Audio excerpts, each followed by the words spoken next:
Oke teman-teman, balik bareng gue Junardi, dan di video kali ini gue bakalan menjelaskan sedikit part-part dari video gue yang berjudul When Cinematography Meet Jung.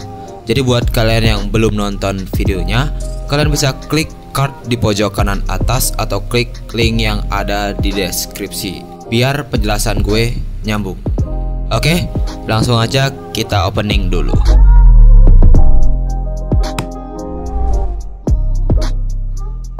Oke, kita mulai dari awalnya. Di frame ini terlihat gue yang buka pintu sambil bawa tas. Ini menunjukkan gue yang baru aja pulang dari buat tugas, karena gue bawa tas dan pakaian gue pakaian bebas. Terus kalau kalian perhatikan lagi, di luar itu agak gelap, dan di kamar gue itu lampunya hidup. Nah, dari mana tahu kalau lampu kamar gue itu hidup? Kalau kalian lihat dari scene-nya ini, perhatikan bagian muka gue. Ketika gue buka pintu, itu ada bayangan di wajah gue. Itu menunjukkan lampu di kamar gue hidup. Nah, kalau lampunya itu hidup dan di luar gelap, itu artinya hari udah malam. Dalam scene awal ini menunjukkan gue yang baru pulang dari buat tugas dan udah malam. Kemudian di scene kedua menunjukkan gue naruh barang bawaan gue dan naruh minuman dalam tanda kutip teh gelas. Video ini sama sekali tidak disponsori oleh siapapun. Penggunaan dan penyebutan nama produk tertentu hanya berdasarkan ketidaksengajaan. Dilihat dari cara gue naruh tas dengan cara dilempar, menunjukkan kalau gue itu adalah gue naruhnya di atas kasur, dan logikanya tempat tas itu bukan di atas kasur kan. Itu juga memperkuat kalau gue lagi capek dan gue ini tipe orang yang bodoh amat gitu. Nah, dari skin ketiga terlihat kalau gue mau ngidupin laptop. Nothing special di scene ini, kecuali kalau lo fokus sama tumpukan buku yang ada di sebelah meja gue. Bukunya masih rapi, yang artinya gue cuma ngeluarin buku pelajaran tadi dari tas gue dan naruhnya di atas meja. Kembali terlihat kalau gue asal naruh aja dan makin mempertegas sikap bodo amat gue. Ya kalau semestinya kan naruh bukunya itu bukan di atas meja tapi di rak buku gitu. Di scene keempat, di sini terlihat kalau gue lagi ngedupin laptop. Di scene ini juga gue memperkenalkan diri secara tidak langsung. Dari mana?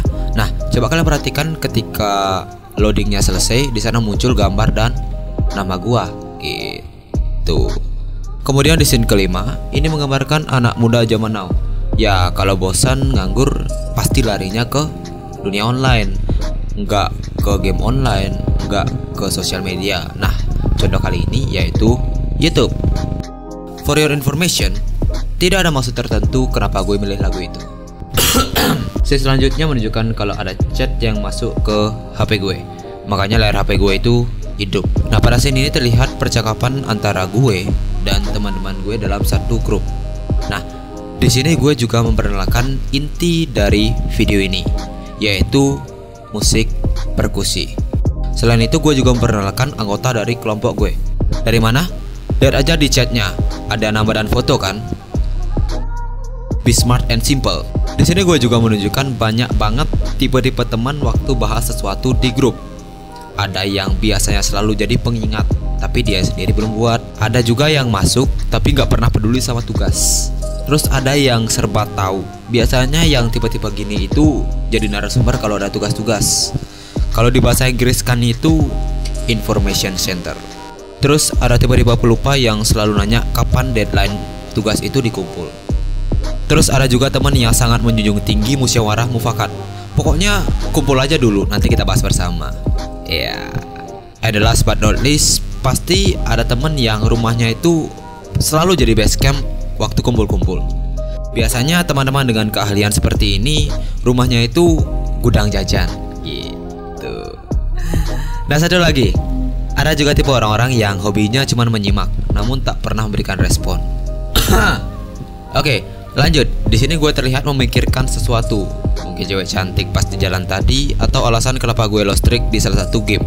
Tapi karena di sini inti videonya adalah tentang perkusi, anggap aja gue sedang mikir konsep tentang musik perkusi gue nantinya. Lanjut. Di sini terlihat gue seperti mendapatkan sebuah ilham dari dewa waktu lihat gelas teh gelas yang gue pegang. Inspirasi datang dari mana saja dan kapan saja. Dari dua scene tadi, ada satu hal yang ingin gue sampaikan. Tidak semua yang tidak merespon itu tidak peduli, tidak semua yang membalas benar-benar ada di saat susah. Selanjutnya menunjukkan kalau gue mau OTW ke rumah teman untuk bikin tugas video perkusi yang tadi. Ini juga sedikit memberikan gambaran tentang kebanyakan siswa masa kini. Mereka dicocoki banyak sekali tugas-tugas dan tidak peduli mau siang ataupun malam, mereka harus mengerjakan tugas tersebut demi mendapatkan nilai. Oke, itu aja yang pengen gue sampein. Video ini gue buat cuma karena pengen aja menjelaskan maksud dari video yang gue upload. Gue juga ingin menyampaikan bahwa tak semua bisa diutarakan dengan kata-kata. Dari video gue yang tanpa dialog sedikit pun ternyata masih bisa menjelaskan banyak hal. Jadi jangan anggap aku tak pernah menyayangimu karena aku tak pernah mengatakan aku cinta padamu. Gue Januardi and always don't stop to make something different.